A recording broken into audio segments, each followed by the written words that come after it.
Hey, fifth grade, I hope all is well. Today, for health, we're going to be talking about muscular strength and endurance.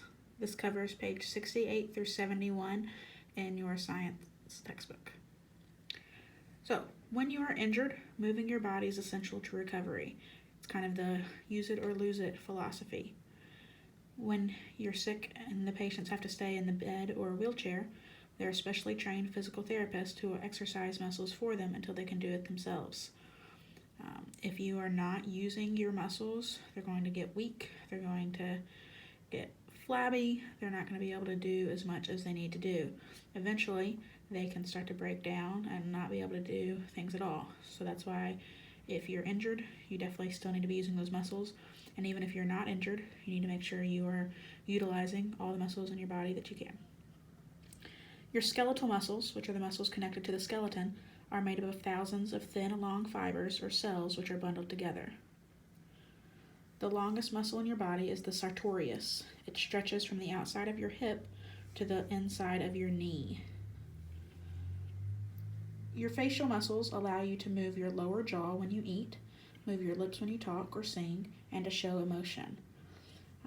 If you are deaf or hard of hearing and you're using American Sign Language, your facial muscles are also super important for that because it's not just using your hands, it's expressions as well. When you lock your elbow and raise your arm, you use your deltoid muscle. Exercise is vital for strong muscles. Most body tissues grow as the cells divide to make new cells, but muscle fibers do not divide. When you exercise more, your heart is pumping the blood and the nutrients to those muscles, and then they become larger and stronger. So if you're not exercising, then they are either staying the same size or getting smaller. So when you do exercise, they become larger and stronger. Muscular strength is the ability of your muscles to produce a great amount of strength for a short amount of time. So that's something like when you're lifting a huge weight, like once or twice, not a bunch.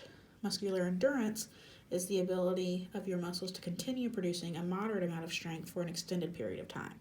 So this would be like if you're actually doing the dumbbell curls, or if you are using one of those weight machines, you're doing different amount of repetitions and different amounts of sets. That is endurance. It's a long time. Strength is just more of an amount for a short time. Pull-ups will help build muscular strength and endurance for your upper body.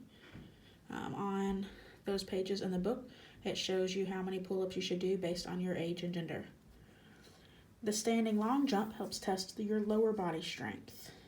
So that's when you stand in place and you just do a long jump. You're not like running to get a head start or anything. And then curl-ups or sit-ups will test your muscular strength and endurance of your abdominal muscles, your abs. If you want a six-pack, do some sit-ups, do some curl-ups. They're basically the same, it's just the form of how you're doing it is slightly different. So basically, just make sure that you are using your muscles. Your body has lots of different muscles. Make sure you are stretching and warming those muscles up before you do anything too strenuous. We talked about that yesterday. Different types of exercises would use different types of warm-ups. If you're exercising your leg muscles, then you're going to be doing a different type of exercise and warm-up and cool-down than if you're exercising your arm muscles. Just make sure when you are exercising, you're being safe about it. You're not like jerking it around quickly or anything like that. You're warming up those muscles, you're using them properly, and then you're letting them cool down.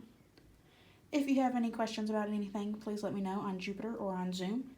Stay safe. See you soon.